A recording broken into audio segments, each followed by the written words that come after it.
Thanks for joining us here at TCCI. This is a great machine tool company and a compressor company. It's exactly the backbone of the economy for Illinois. Manufacturing like this, they supply parts to Navistar and Caterpillar and many other manufacturers here in the state of Illinois. They create hundreds of good-paying jobs in the machine tool sector and the compressor sector. We need to help companies like this one grow. Number one priority. We need to expand our rate of economic growth and make sure our economy is growing faster than our government spending if we're going to ever have balanced budgets in this state. We're really kicking off the messaging for the election for 2018. That's why we're primarily here, to spread the word. We need to do 4 things to get our state going the right way, and we will work for these 4 things every day. First, we need to reduce the regulatory burden on our businesses so companies like TCCI can grow and create more good-paying jobs. Number 1, we need to create more good-paying jobs. Since I became governor, we've added over 150,000 jobs, net. I'm proud of that. We've been working hard to do that. But frankly, we should have added 500,000 jobs in the last 3 years since I've been governor. We can grow 3 or 4 times as fast as we're growing, and we got to get that done. That's how we create a better future for all of our families. Number 1. Number 2, roll back, reduce our property taxes. Our property taxes are some of the highest in America. They're crushing our businesses, crushing our working families. So we need to freeze our property taxes and give local residents the ability to reduce their property tax burden through a simple voter referendum process. We need to get that done. That's our second priority. Third priority is restore ethical government that really works for the people of Illinois by getting term limits. We need to get term limits on the ballot. The one way we can do it is to make sure our legislators put them on the ballot. So we're calling on every voter in the state of Illinois, ask your candidate for the General Assembly. Anybody who's running for the legislature, will you commit to put term limits on the ballot so we can vote up or down as people of Illinois? And no one should vote for a legislator who won't commit to put term limits on the ballot. We're also asking, please ask your legislator if they're a candidate for office, especially if they're a Democrat in the House, will you promise not to vote to make Mike Madigan the Speaker again? He's been Speaker for 35 years. He gets elected by the Democratic caucus. And ask them, please get a new leader. Let's have some fresh ideas. Let's have new leadership. Don't vote for anyone who won't promise not to vote for Mike Madigan to be Speaker again after 35 years. We need fresh leadership and more ethical government. And then finally, Speaker Madigan forced through a massive income tax hike on the people of Illinois. We need to roll that back over time, bring that tax back down, because it's taking thousands of dollars out of our working families' pockets, and it's making our businesses less competitive, so we're losing jobs. So to do that, we need to shrink our wasteful spending, reduce our bureaucracy, and grow our economy, make our economy growing much faster than it is right now. Then we'll have truly balanced budgets. We can run surpluses like the states around us are running, and we can reduce the tax burden. So that's the fourth of our 4 priorities. That's the message we're here to get the word out on. Well, Governor, notwithstanding your decision on HB 40, some of your fellow Republicans say what's worse is you lied. Your word is no good, and you lied to a cardinal. So how do you have credibility based on saying one thing and doing another? Well, you know, I did what I believe is the right thing. I'll stand by that.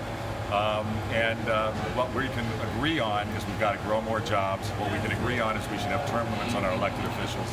What we can agree on is our property taxes are too high and we need to bring it down. But the line? A lot of this stuff sounds the same. These are familiar themes from you. What makes you think you'll be more successful this time around when a lot of Republicans have backed away from you and some have even labeled you a failed governor? Well, you know, what we've got to do is unite around what we agree on. We can agree on these 4 things.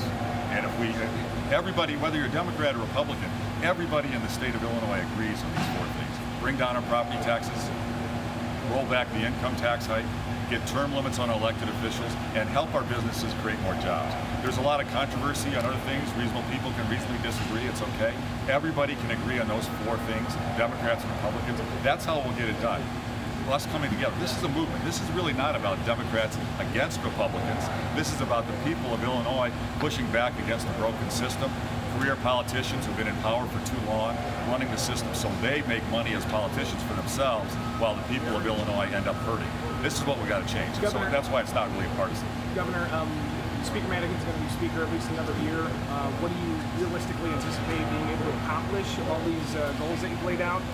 Given that Speaker Madigan's still there and you've got the primary coming up and it's an election year. What realistically do you think you can get done?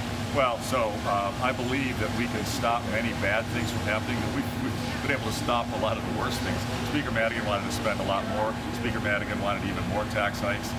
Speaker Madigan wanted even more regulations on businesses that would have killed jobs. We've stopped him and his legislators that are loyal to him rather than their districts. We've stopped them from doing many bad things. We can continue to do that this next year. And by bringing legislators together, we can start to get really, really good things done. And we've already been able to reduce some regulations. We've already been able to do historic education reform. We've already been able to reduce, for example, some of our units of local government, so we're shrinking our bureaucracy. We've got some things done. I'm proud of that, even though Speaker Madigan resisted. Now is our time to do transformative, really large things. And how we'll do that, Greg, is by asking all the people of Illinois, all our citizens, all our voters, this is the time. Whether you're Democrat or Republican, doesn't matter. Ask your candidate for office those two things. Will you commit to put term limits on the ballot? If you won't, we won't vote for you. Will you commit to stop putting Speaker Madigan into power after 35 years of constantly being voted into power? Commit to that or we won't vote for you. That pressure, that change from the voters will cause change in our government. We'll really start to grow our economy and bring down the tax burden. Governor, can you talk a little bit more about this tax rollback? What would your ideal timeline be, and what rate do you think the tax rate should be at? Well, I want to roll it back down to 3% over time. You know, there are many states that have no income tax. Now, I haven't argued that we should go that far, although I'm open to that.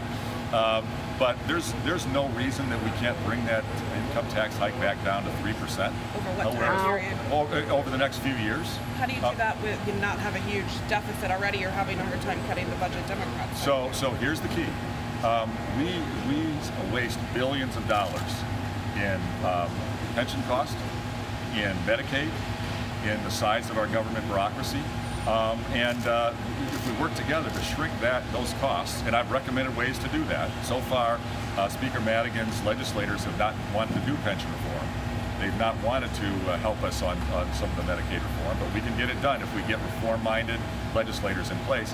And then the real key is to make our economy much more competitive. If we can get our regulatory burden off our businesses, we can have a booming economy. And if any time that our economy is growing faster than our government spending, we'll start to run surpluses. That's what other states have done. Texas has done that. Indiana's running a surplus. Wisconsin's been running a surplus. We can do this because we've got the best people. We've got better location. We can do this. It'll take a couple of years, but within 3 or 4 years, we can do this. Governor, can you address the $2.8 billion in spending? What's behind that? The deficit spending from the last fiscal year? Oh my goodness! Well, we've had deficit spending as far back as I can look, 35 years. We've always run deficits.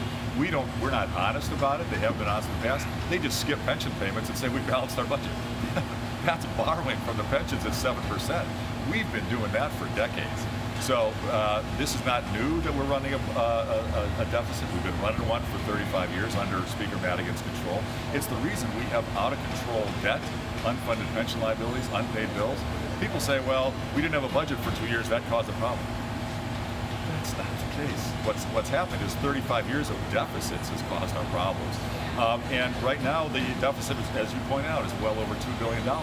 And what's so frustrating to me is they put an income tax hike in, and we're still running a deficit. We solved none of our problems. And some people right now are running around the state saying, well, our problem is we don't pay enough taxes, and let's just put in a graduated income tax, and that will solve our problems. Let me be crystal clear. And some of us say, well, and we'll only tax rich people. We'll only tax, tax really high-income people. That's baloney. Every state that's gone to a graduated income tax, the middle class gets socked with higher taxes in every case. So that's going to be a tax on the middle class in the end.